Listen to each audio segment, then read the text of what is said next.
So first of all, I want to say thank you so much for being a guest on Drops of Inspiration. The last time you were on, unfortunately, I was in the hospital and my husband took over for me. So it's a very honor for me to introduce you myself. Thank you so, so much.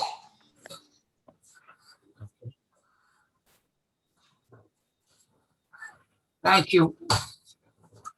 I am, on the one hand, flattered that you invited me back for a second time, but a little intimidated.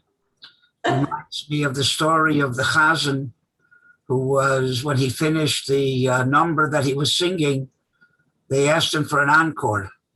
So he sang it again. And when he finished, they asked him for another encore. And he sang it again.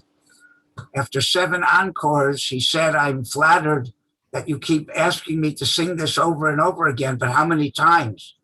And somebody from the back yelled out, till you do it right. So, I hope this time I'll do it right. You won't have to invite me back again.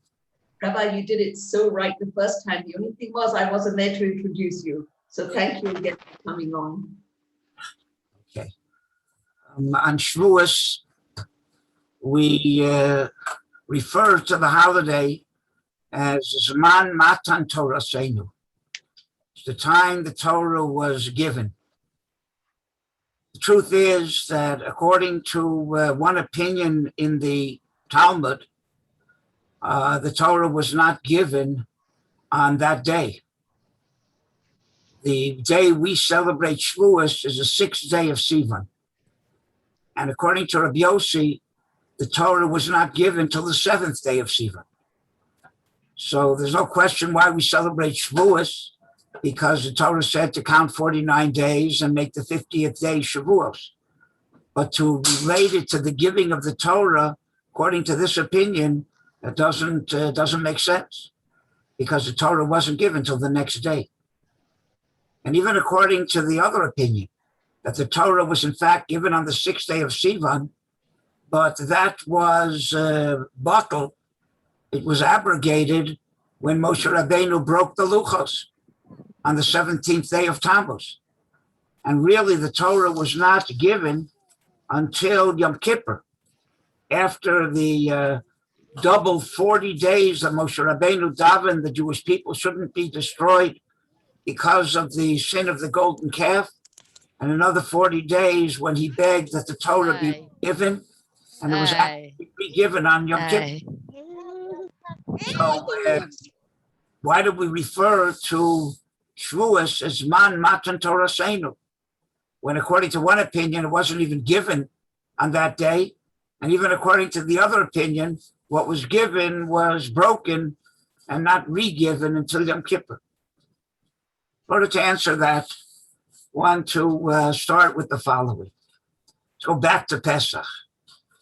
At the Seder, the Chacham, the wise son, asks the following question.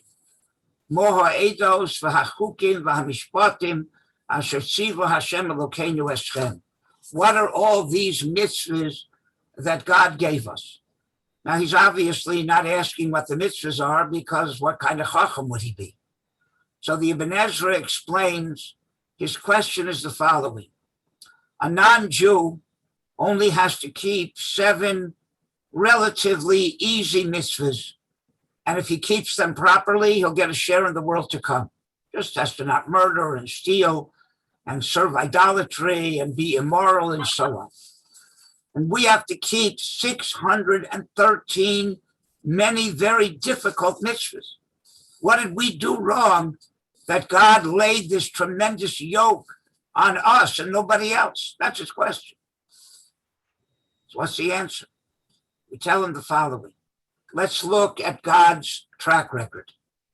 He took us out of Egypt for our sake or for his sake? Obviously for our sake. He took us through the desert for 40 years and took care of all of our needs. For our sake or for his sake? Obviously for our sake. He gave us Eretz Yisrael. For our sake or for his sake? Obviously for our sake. So what do we see the pattern? That whatever God does, he does for our sake. So if he gave us all of these mitzvahs, Litov lanu, it's for our good. L'chayosenu kayom hazeh, to give us eternal life. What does that mean? That's echoed by what Rabbi Hananya ben Akashya said. Whenever we want to say a Kaddish to Rabbanan, we quote this quote of Rabbi Hananya ben Akashya. Rabbi Hananya ben Akashya Omar, Ratza HaKadosh Baruch Hu l'zakos, says Yisrael. The Rebbeinu Shalom wanted to merit the Jewish people. Leficha chir bohem Torah mitzvahs. Therefore, he gave us an abundance of Torah and mitzvahs. What does that mean? The word l'zakos means to merit, but it also can mean to purify. The Rebbeinu Shalom knew that the Jewish people have a neshama that is different and superior to the neshamos of all other human beings. Where did we get that neshama from? We inherited it by spiritual genetics from our avos and imahos, from Avraham, Yisuf, Yaakov, Sarah, Rivka, and Rachel, and Leah. And that neshama has the potential to have the closest, most intimate relationship to Hashem eternally. That is the olam haba that a Jew can get. But in order to bring out that potential, we need to polish that diamond of a neshama that we have and to cut it properly. And that's what the mitzvahs are. Every mitzvah corresponds to another facet of our neshama and brings out its greatest potential. So HaKadosh Baruch Hu wanted to merit us by purifying our neshama, by giving us an abundance of Torah and mitzvahs that will enable us to have that intimate, tremendous, close relationship with Hashem eternally after we leave this world. So that is the purpose of Torah and mitzvahs. It's not a liability. It's not a burden. It's not a yoke. It's a tremendous opportunity. With that, you can understand the following sentence in the Torah that if you don't understand this idea, makes no sense. Torah says like this: after 40 years in the desert, Moshe Rabbeinu turns to the Jewish people in the name of HaKadosh Baruch Hu, when he says the following: V'ato Yisrael. Now, bottom line, Mo Hashem Elokecha shoel mimoch. What is God asking from you? Ki im, only. Now, you would expect after this one or two measly things. You know how the pasuk ends? V'ato Yisrael, Mo Hashem Elokecha shoel mimoch. And now, bottom line, what does God want from you? Ki im, only. Liras Hashem Elokecha li'avos ol l'dovka bo v'lachis b'chol drachav v'lishmor kol chukav u'mitzvosav u'mitzvosav. Only a million things. Doesn't make sense.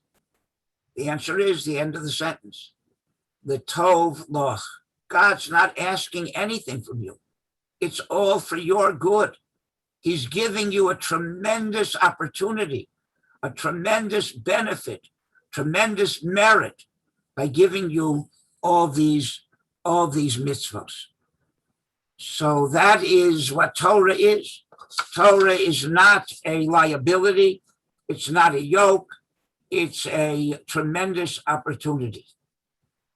And could be for that reason, the Medrash says that's why the angels asked for the Torah when Moshe Rabbeinu went to the heavens to receive it. Medrash says that when Moshe Rabbeinu came up to receive the Torah, the angel said to the Rabbanu Shalom, Tna hold Chal Hashemayim. Don't give the Torah to human beings. Give it to us. And the Rabbanu Shalom told Moshe Rabbeinu to answer them. So Moshe Rabbeinu held on to God's throne for fear that he would be consumed by the fire of the angels. And he gave them the following answer. He said, let's see what it says in the Torah. It says that I'm the God who took you out of Egypt. Were you guys ever in Egypt? No. It says that you should honor your father and mother. You angels have fathers and mothers? No. Shouldn't murder. Can you kill an angel? No. And so on. So the Torah doesn't apply to you. Okay, they lost. We got the Torah. The question is, Yeah, the Medrash says, what do the angels think? Why didn't they know what the Torah was? They're begging for it. Why did they ask for the Torah if they knew it was obvious it didn't apply to them? Says the Medrash that the angels desired it for the following reason: that when Moshe Rabbeinu would go down and give the Torah to the people, and they would question why they were given this tremendous yoke. So the Medrash says, if you think that the Torah is a yoke, that it is a detriment, a liability, it's not true. V'harei hamalachim bikshu also. The angels desired it. The angels wanted us to know that they knew the Torah didn't apply to them. But they wanted us to know that if it did, they'd grab it. And they didn't sigh a sigh of relief. Thank God we didn't get this Torah. Because it's such a merit that if it would have applied to them, they would have grabbed it. And that's why they told Moshe Rabbeinu, or they made such a big deal. So Moshe Rabbeinu should be able to go down and tell the Jewish people what a merit the Torah is. The angels themselves desired it. Could be this was the mistake that the Goyim made when they were offered the Torah and why they weren't given it. You're familiar with the Medrash. Before the Rebbeinu offered the Torah to the Jewish people, he offered it to the other nations. He went to the children of Esav and he said, do you want the Torah? They said, what's in it? So he said, well, it says you can't murder. So they said, we have a problem with that. We have a blessing from none other than Yitzchak Avinu that we live by the sword. How can we have a Torah that says you can't murder? God left them, went to the children of Ishmael. They asked also, what's in it? God said, it says you can't steal. They said, we have a problem with that. We have a blessing from an angel that our hand is in everybody's pocket and their hand's in our pocket. Yodo bakol, yad kol bo. How do we have a Torah? How can we accept a Torah that says you can't steal? God left them, came to the Jewish people, said, do you want the Torah? They didn't ask what's in it. They said, Nasa v'nishma. Whatever it is, give it. Always bothered me. The Goyim didn't say no. They just asked a question. We have a problem. It seems to contradict the blessing that we have. Why didn't God answer their question? Why didn't he tell the children of Esav, there is no contradiction between living by the sword and not murdering? Living by the sword does not mean that you have the option of murdering people. It means that you'll be soldiers of fortune and you'll be hired to fight people's battles. That's wartime. That's not murder. So why didn't he answer them, explain to them, and then ask them, okay, now you know there's no question. Do you want the Torah or not?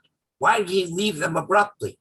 Why didn't he explain to the children of Ishmael, there's no contradiction between your blessing of your hand is in everybody's pocket and their hand is in yours, to the prohibition of stealing. That's not a license to pickpocket. What it means is, the Targum says, that you're going to need the whole world for your basic needs. You're nomads, but the whole world is going to need you too. Today we understand that the whole world needs Arab oil.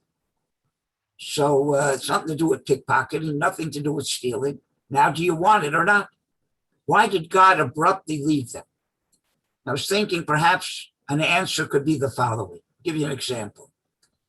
If I had come here tonight and said, I am so sorry to have to say this, but I need a favor. Can you do me a favor? Even if you were the most benevolent people in the world, before you could answer me yes or no, you'd have to ask me, what do you want? Because maybe I want something that you couldn't do. Maybe I want an interest-free loan for $1 million over the next 100 years. Maybe you can't do that. If you can, see me after the shiur. But maybe you can't do that. So you'd have to ask me, what do you want? And then you could decide if you could do it or not. But what if I came here and said, I am so thankful that you gave me the opportunity to speak to you a second time, that I bought you a present. and I take out this beautiful gift wrap package and I offer it to you. Would anybody say, what is it? No, that's not how you accept a present. You take it, and when I turn my back, you look fast to see what it is, right? Why? Because it's a present. What do you care what it is? Take it. When God offered the Torah to the nations of the world, they thought he wants them to do him a favor. So they said, well, what's in it? We don't know if he can do the favor or not. So he gave them something that he knew would be difficult. And they said, well, we have a problem with that. We don't know if we can do you the favor. But when he offered the Torah to the Jewish people, they understood it was a present. So they said, give it, whatever it is, Nasa v'nishma. We'll do it. We'll take it, no matter what it is. We'll find out later on what the present is. The non-Jewish world understood that God is giving them a liability. He's giving them asking from them a favor. So they had to ask what's in it. We understood that it's a present. They say a joke that when the Rabbanu Shalom offered the Torah to the nations of the world, they said, what's in it? When he offered it to the Jewish people, they said, how much does it cost? And the Rabbanu Shalom said, it's free. He said, free will take 10. So it's not such a joke. We understood that it's a present. And they understood that it is a liability, and God is asking something from us. So that is basically the idea. Torah is a present. It's an opportunity. It's a tremendous merit. It is not a yoke. It's not a burden, and it's not a liability. Okay, that's what I'm telling you. But there's a Rashi in the Gemara that seems to disagree with me. Rashi says that the Gemara says, mitzvahs lav lehenos nitnu. Mitzvahs were not given for physical pleasure. Okay, so they're not a physical thing. So that doesn't contradict me. They were a spiritual pleasure. They're a spiritual merit. But Rashi adds the following. The Torah was not given as a physical pleasure. Ella, why was it given? La'ol al tzavorenu. It's a yoke around our neck. Now that does not sound like a present, a opportunity, a merit. You know what it sounds like? A yoke around our neck. So Rashi seems to disagree with me. Rashi seems to say the Torah is a yoke around our neck. It isn't all. So who's right? Me or Rashi? Tell you another question, similar question. Torah says in Parshas Kisavo that one of the reasons that we go into Golus, that we're thrown out of Eretz Yisrael and go into exile, is because because you didn't serve Hashem with tremendous joy and a good heart. So it seems to be that Torah should be something that's joyful and you do with a good heart. Yet in Parshas Bechukosai, Torah says something that seems to be the opposite. You know why you go into Golus? In Bechukosai, lo seilechu, shelo yiyu amelim b'Torah, because you don't put effort, blood, sweat, and tears into Torah. That's why you go into Golus. So which is it? Is Torah supposed to be observed with simcha and a good heart, or with tremendous effort and tremendous blood, sweat, and tears? Doesn't sound like tremendous simcha. Doesn't sound like a good heart. Sounds like a tremendous amount of effort and like I said, investment. So which is it? Is Torah supposed to be b'simcha, or is Torah supposed to be ba'omo and yigiyah? I think the answer is very simple. I'll give you an example. Somebody gives you a treasure map, and the treasure map directs you to millions of dollars worth of precious gems, except they're buried in a mountain in the Andes under 100 feet of solid rock. You have the treasure map. You have the opportunity of mining this gems. You're the sole owner of the map. So you have to get to the Andes. So you have to buy a plane ticket, get to the Andes. That's a hefty investment. Finally, you get to the Andes Mountains, and you find out the only way to get up to the top of that mountain is with a donkey.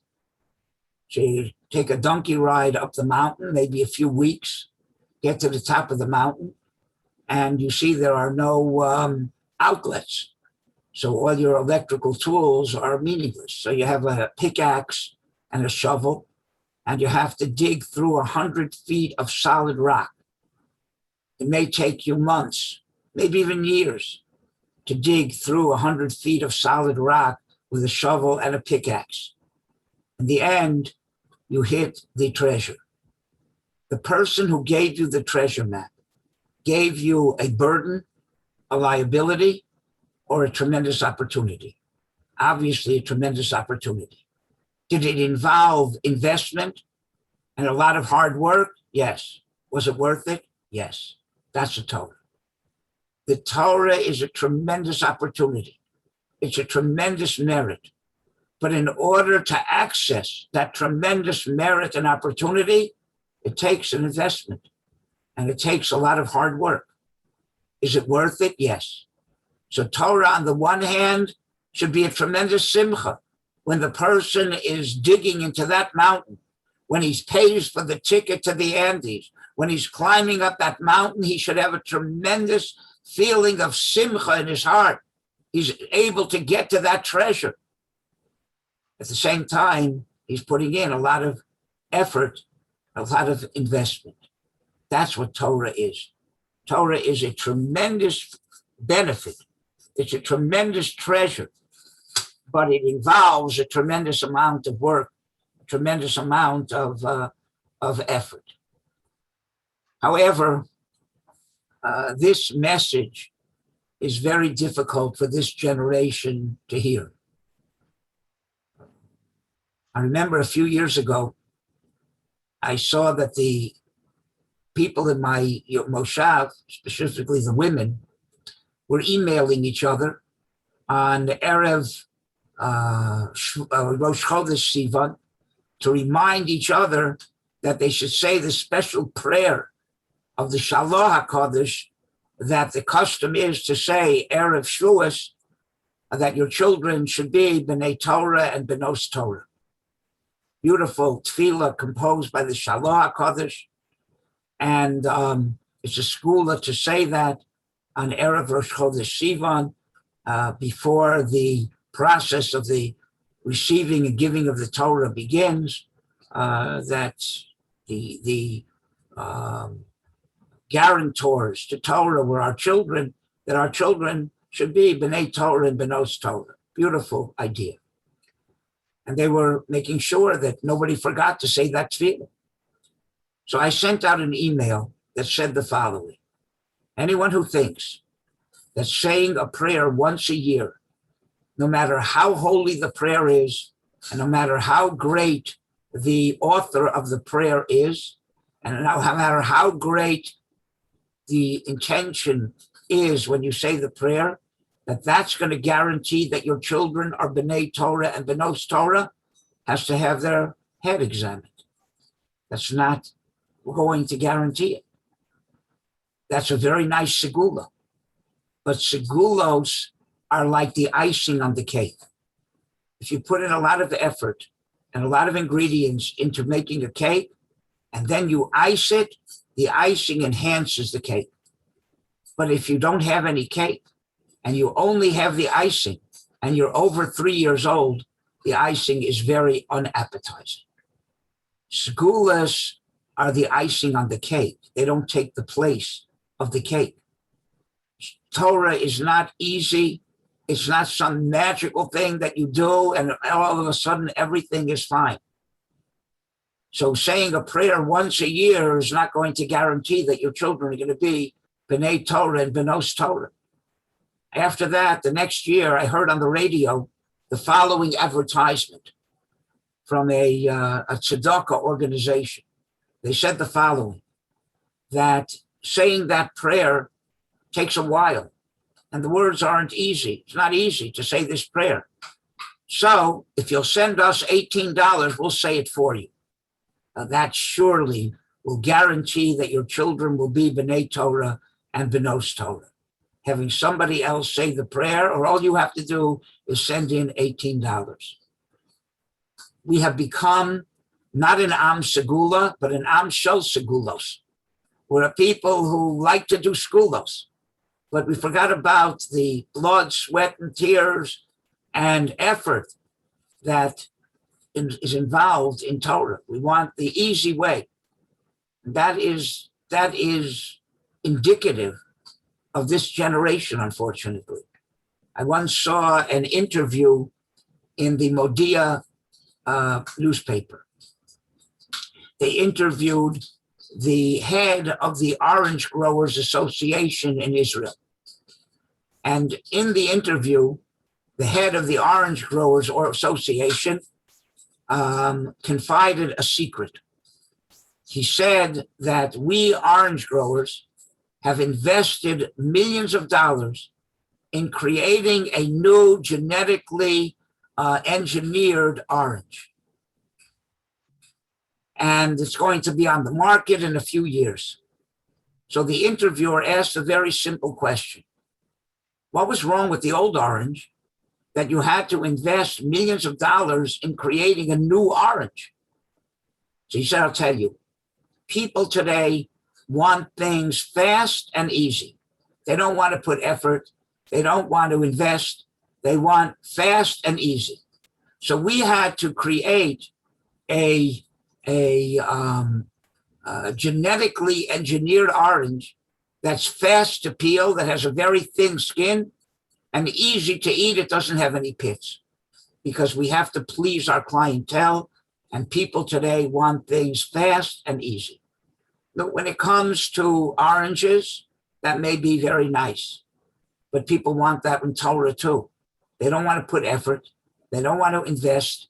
They want one thing, fast and easy. Just make it fast and easy, and that's what I want, schoolless. That's not necessarily what Torah is. Torah is not fast, and Torah is not easy. And I see sometimes that is the message we give our children. I sometimes sit with my grandchildren by the computer, and we watch Uncle Moshe. You're familiar with Uncle Moshe? Very nice man. I know him personally. This is not a critique of Uncle Moshe, but I think that sometimes the message is misunderstood, because Uncle Moshe tells these little children that it's so much fun to be a Torah Jew, to be a mitzvah boy and a mitzvah girl. It's just so much fun. Now, you can believe that till you're about 4 years old. I'll tell you why. Because when you're 4 years old and you say to your mother, Mommy, I want an ice cream cone. And Mommy says, but you just had a fleishika meal. You can't have an ice cream cone for another 5 hours. So the little boy or girl says, hey, wait a second. Uncle Moshe said, Torah is fun. It is not fun waiting 5, 6 hours for an ice cream cone. I've been fooled. Torah is not fun. I'll tell you a little secret. There are a lot of things in Torah that are a lot less fun than waiting 6 hours for an ice cream cone. So Torah is not fun. So what are we supposed to tell our children? How do we get this message across that Torah is really a merit and it's an opportunity, but it's not fun necessarily? What message should we give them? Let me tell you something that Rav Moshe Feinstein Zatzal observed and explained. He said that there were people who came over from Europe to America in the early 1900s, expecting to come to a golden Medina where there was gold in the streets of America, and they would become rich overnight. And when they came to America, they found that the reality was there was no gold in the streets. Not only that, it was very difficult to find jobs. And even if you found a job, if you did not show up to work on Saturday, on Shabbos, then on Monday you didn't have a job anymore. You were summarily fired. And many people succumbed to the pressure from people, and they had to work on Shabbos. They felt it was pikuach nefesh. They used to have special minyanim, early minyanim, so people could go to work on Shabbos after the minyan. But there were individuals who were able to sacrifice and not succumb and not give in and kept Shabbos. And every week they had to look for another job. And even when they found a job, what they earned couldn't put food on the table. And the reality was that many of the children of these people who sacrificed for Shabbos became Mechalei Shabbos. They gave up Shabbos, the children. So where's the justice? Where's the fairness? How could it be that people who sacrificed for Shabbos have their children leave and give up Shabbos? How could it be? And Rav Moshe said the following: the reason why this happened is because these parents would come home Friday night and they would krechts and they would sigh and moan and groan and they would say, "Oh, Shabbos is so difficult. It's so hard to keep Shabbos. Every week we have to go looking for another job. And if we find a job, we can't put food on the table. It's so hard to keep Shabbos. Shabbos is so difficult." And the children heard this and they said to themselves, our parents are crazy. Why do they want this monster of Shabbos? When we get old enough, we're not going to be crazy. We're going to throw this monster off our shoulders. And therefore they became Mechalei Shabbos.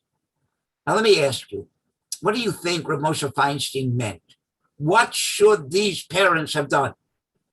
Instead of coming home and complaining, "Oh, Shabbos is so difficult," what should they have done? Did Rav Moshe mean they should have come home Friday night, sit at the Shabbos table and say, "Oh, Shabbos is so much fun. We can't think of anything more exhilarating than looking for a job every week. It's such great fun."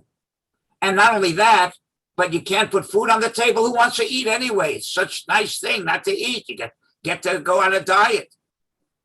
That's what they should have said. Shabbos is fun. Shabbos is such a great, exhilarating time. They said the truth. It's difficult. It's hard to look for a job every week. What should they have said?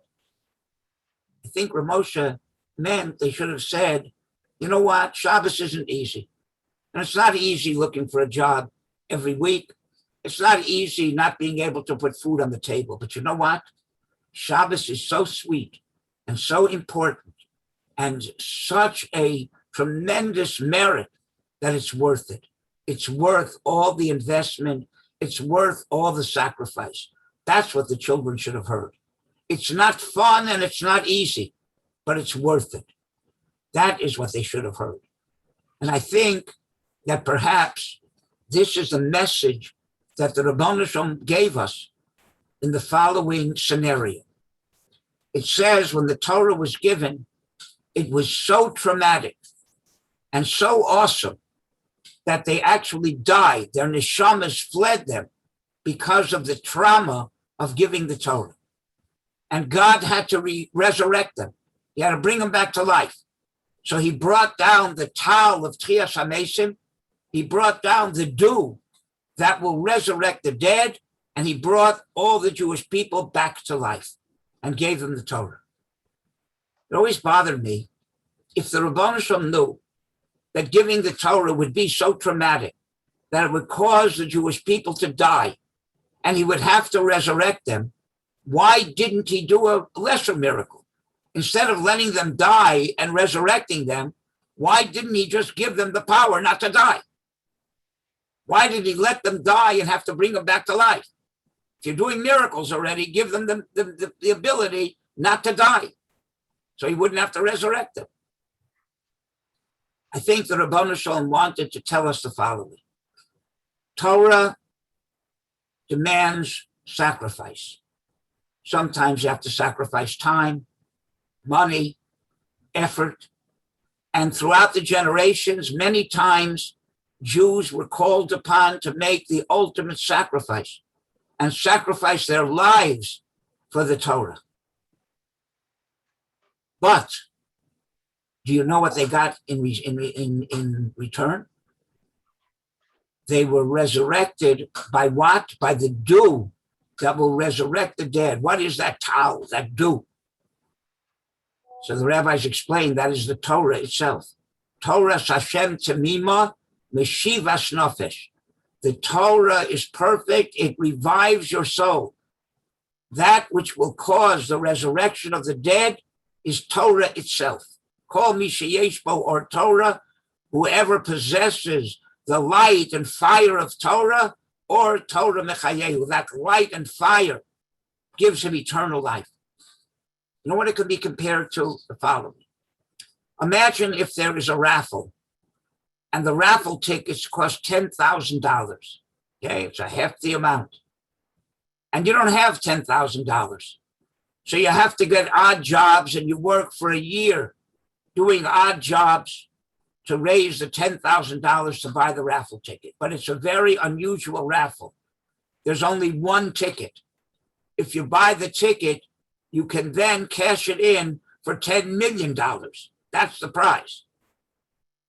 Would anyone complain of how much work and how much sacrifice they did to earn that $10,000 and to give it up if they know that as soon as they do that, they're going to get $10 million in return? That would be absurd to complain. What kind of investment is that? You've exchanged 10,000 for 10 million. That's Torah. Torah demands effort, sacrifice, and sometimes even the greatest sacrifice. But that same Torah gives you back eternal life. So no matter what you could sacrifice, is nothing, is overshadowed 1,000,000 times by the benefit that you can get directly from that sacrifice you make for Torah. That's what God told us. Yes, you're going to have to die for the Torah sometimes, but that same Torah is going to give you back eternal life. So what did you give up? You gave up a few years in this world for eternity. So it's worth it.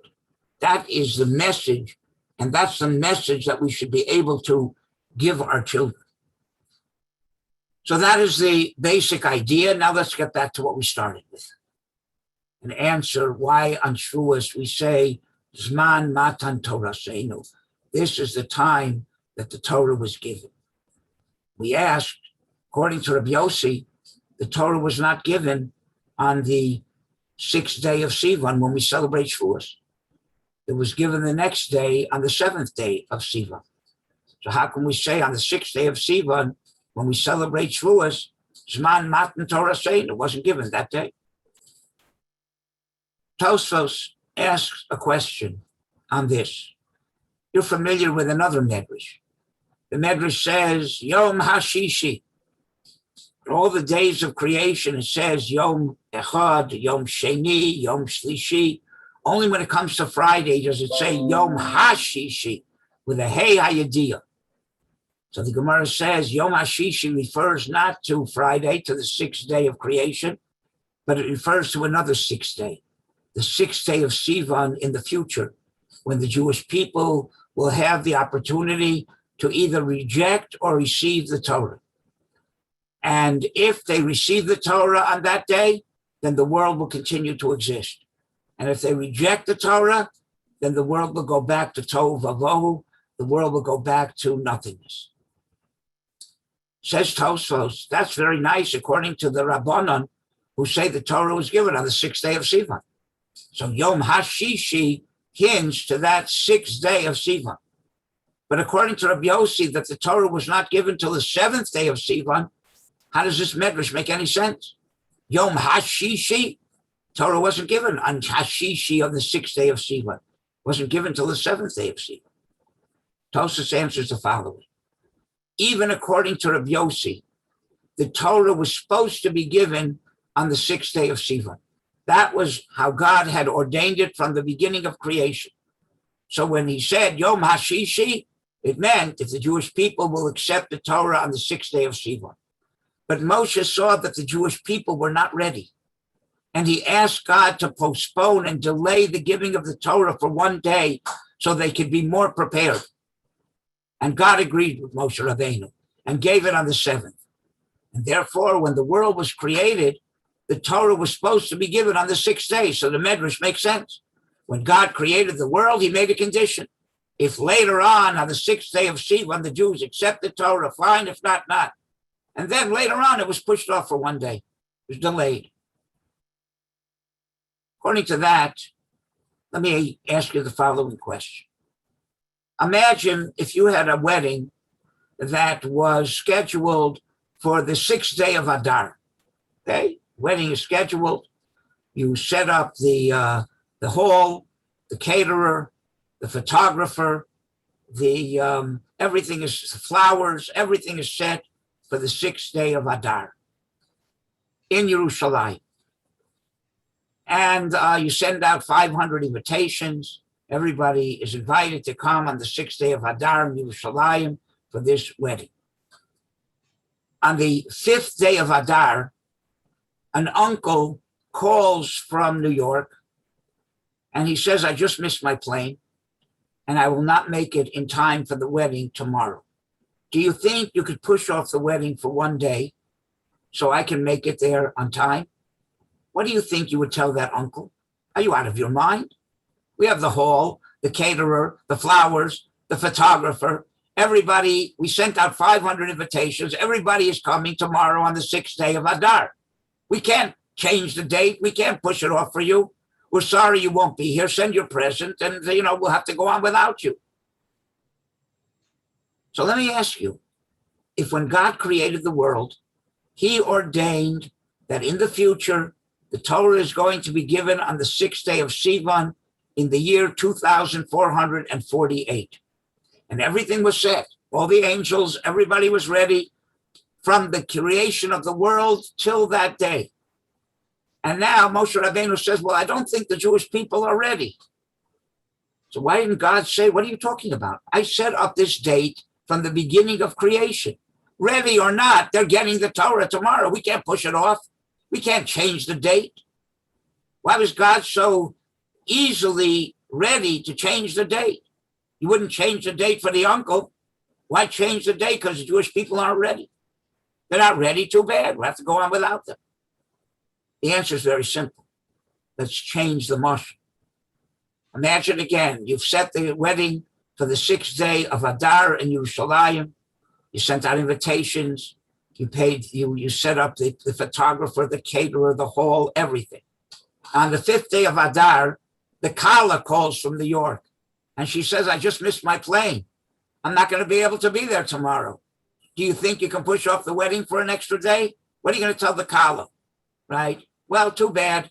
Everybody's going to be there. But you're there. If not, we go on without you. What do you mean without you? The whole wedding's for the sake of the Kala. If the Kala's not there, no matter what, you have to push it off. And therefore, that's what the Rebbe Shalom said. The whole purpose of Torah is for our sake. We're the Kala. If we're not ready, then there's no wedding. So God has to push it off.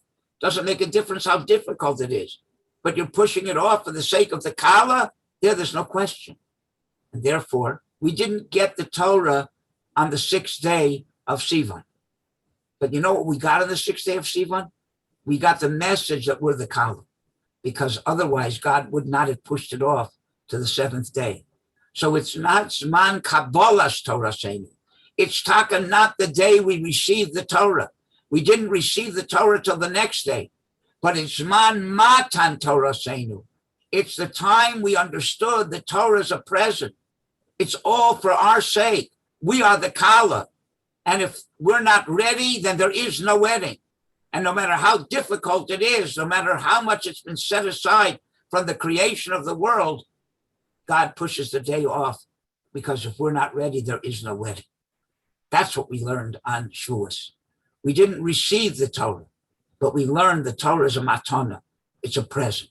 It's Zman Matan Torah Seinu. It's not Zman Kabbalah's Torah Seinu. And that answers the second question too. The Torah, we didn't receive the Torah because it was broken. The luchos were broken. on the 17th day of Tammuz. And we didn't actually receive the Torah till Yom Kippur. So even according to the opinion that the Torah was given on the 6th day of Sivan, that giving of the Torah was abrogated on the 17th day of Tammuz when Moshe broke the Luchos and we never got them. The answer is the same thing. The fact that the Luchos were broken on the 17th day of Tammuz did not abrogate the lesson that the Torah is a present. That lesson we learned on the 6th day of Sivan, and that lesson was strengthened on the 17th day of Tammuz. How so? Moshe Rabbeinu comes down from Har Sinai and he sees the Jewish people serving the golden calf. So he breaks the Luchos. Now let's see if that makes any sense. If the Torah is a liability and it's a yoke and it's a burden that God is giving us, then when Moshe Rabbeinu saw that the Jewish people were not acting properly, why would he break the Luchos? Doesn't make sense. You're not getting this burden because you're not good people. Does that make sense? Adarab, you know what it should be? Moshe should say, you're not getting 2 Luchos, you're getting 4 Luchos. Not 600 mitzvahs, you're getting 1,200 mitzvahs because you're bad people and you deserve more of a burden. Doesn't make sense that you should break the Luchos. But if the Torah is a present and it's an opportunity and it's a tremendous merit, then it makes sense that Moshe says you don't deserve this opportunity. You don't deserve this present. I'm breaking the Luchos. So when Moshe broke the Luchos, it didn't abrogate the lesson we learned on the 6th day of Sivan, that God pushed off the giving of the Torah one day because we're the Kala, because it's for our sake. It's a present. It's an opportunity. It's not a burden. And therefore, you're not the uncle who can't make it. You're the Kala who can't make it.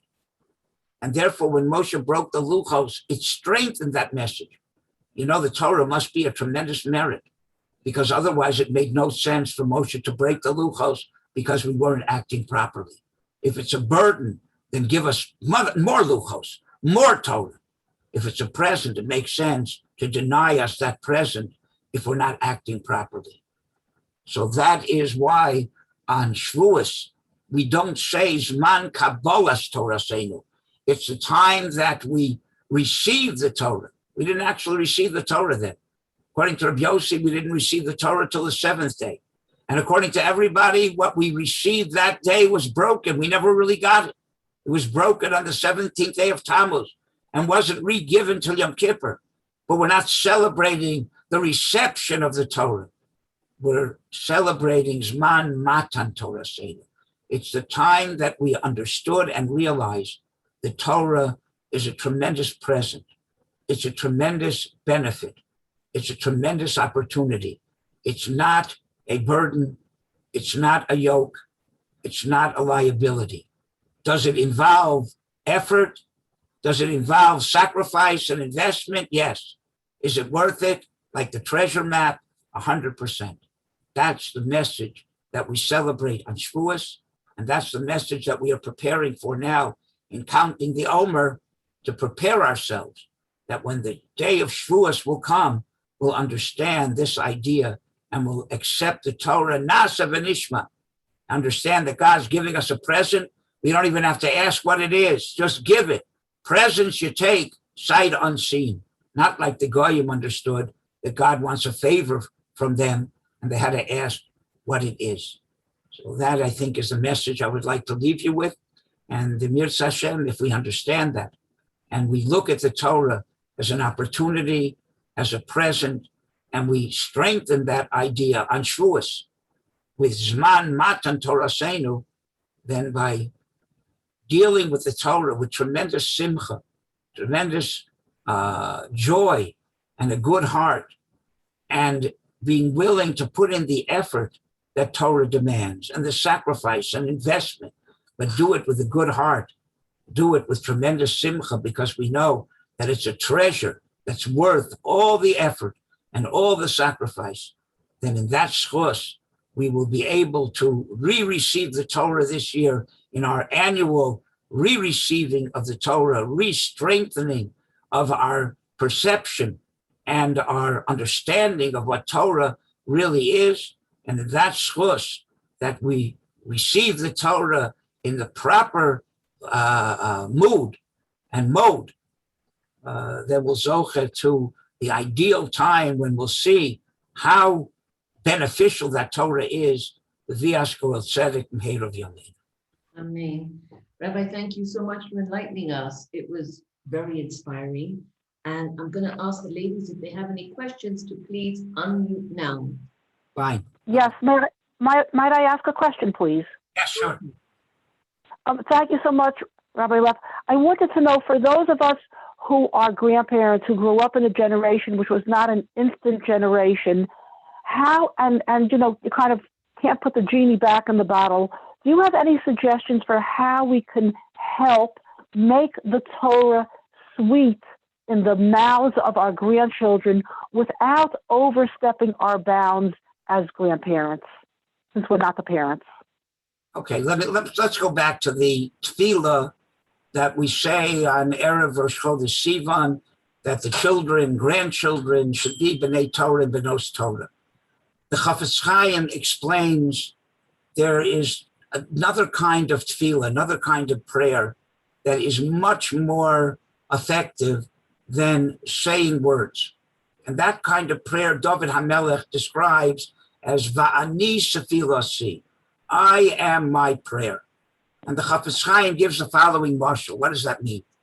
He says if somebody comes representing an organization, he wants to solicit you for a donation. So he comes dressed in a nice and he has he has an attaché case, and you invite him in and you say, sir, what can I do for you? And he takes out a nice colorful booklet which shows you what his organization does, and he asks you for a donation. What happens though if somebody comes to your door and he hasn't eaten for 3 days, he's dressed in tattered clothing, groveling at the doorstep. You open the door and look down at him. You don't say, sir, what can I do for you? You can see what you can do for him. You can see he's starving. You don't need him to show you some kind of prospectus on poverty. Look at him. So too David HaMelech says, Va'ani sefilasi Rabbona Shalom. I don't have to open my mouth and tell you what I need and what I want. Look at me. Ani sefila, I am my prayer. That is the most effective prayer.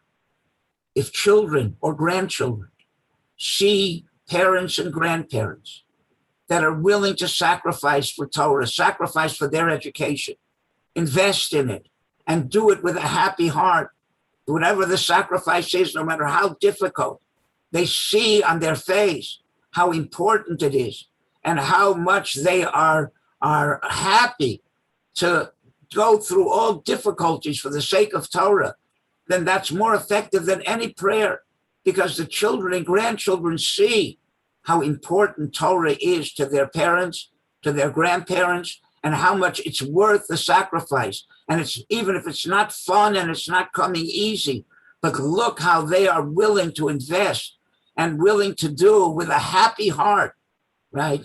Even when it's difficult, then that is the greatest influence that you can have by being a good example to your children and grandchildren. Thank you very much. Ladies, anybody else has a question for the rabbi? You can unmute yourself now and ask.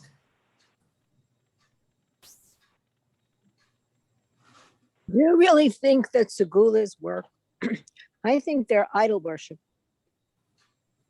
Segulas are not idol worship if you understand that they are, it depends what the segula is, right? If the segula is a bona fide segula, right, that has the backing of a Masorah, of a tradition, and of great people, but it was never meant to take the place of Torah and mitzvahs. Like I said, it's meant to enhance it. After you put in all the effort and then you put the icing, it enhances the mitzvahs. But if you use it as a replacement for Torah and mitzvahs, then yes, it could be almost like avodah zarah. Thank you. Ladies, anybody else? Okay. Rabbi Leff, thank you so, so much for being a guest on Drops of Inspiration. It's been amazing and very enlightening. And Mitzvah Shem, with your words, we can go into Shavuos much more enlightened. So thank you so much. I thank you for the opportunity. Thank I you. consider this horse. Thank you. Be able to speak to such Noshim Tzidkanios. It's in your merit that we were redeemed the first time, and it's in your merit that we'll be redeemed the last time. And I would like to say that I had a part in this by speaking to these Noshim Tzidkanios. So I'm going to be able to come on your coattails. Thank you. Yes, a koyach. Thank Yes, you. koyach. Thank you. Ladies, Thank you so much, and have a beautiful Shabbos. You Thank too. And a Chag Thank you. Thank you. next week, Mitzvah Shem will be our last week, and our guest will be Miriam Adahan in an interview. But next week we have a change. Please note it's going to be on a Monday. 6 o'clock Israel time, but on a Monday. I will send out an email. But thank you so, so much, everybody, for all your support. And Rabbi Les, thank you again. Okay, and it's even special. I have my daughter here, I see on the screen, Chipora, and I saw some people from the Moshav, the Selskis. So either people know me and they still come on to it, so they must be for punishment. In any case, I appreciate your being here also. Okay, I see also Mrs. Sternberg, people from my past that I'm very happy to see that they also are here. Yes, Baruch Hashem, Baruch Hashem. Yes, our pleasure. Okay, a good night. Thank you. Thank you very much. Thank you. Bye, everybody. Thank you so much. Thank you. Thank you, Joyce. Thank you, Joyce. Thank you, Joyce. You're welcome. How busy very much. after kayak you, Joyce, we are gonna miss this. If there's any way, tell us if there's any way that we can prevail upon you to continue. Let us know what that is. Something. I haven't seen my son in 16 months, and next week Drops is on Monday because right after Drops, I'm going to go and fly and see him a Mitzvah Shem. Not do So this. let's consider that a temporary, a little temporary break. Let's say hello and come back. Right. Thank you, ladies. Bye, everybody. Thank you.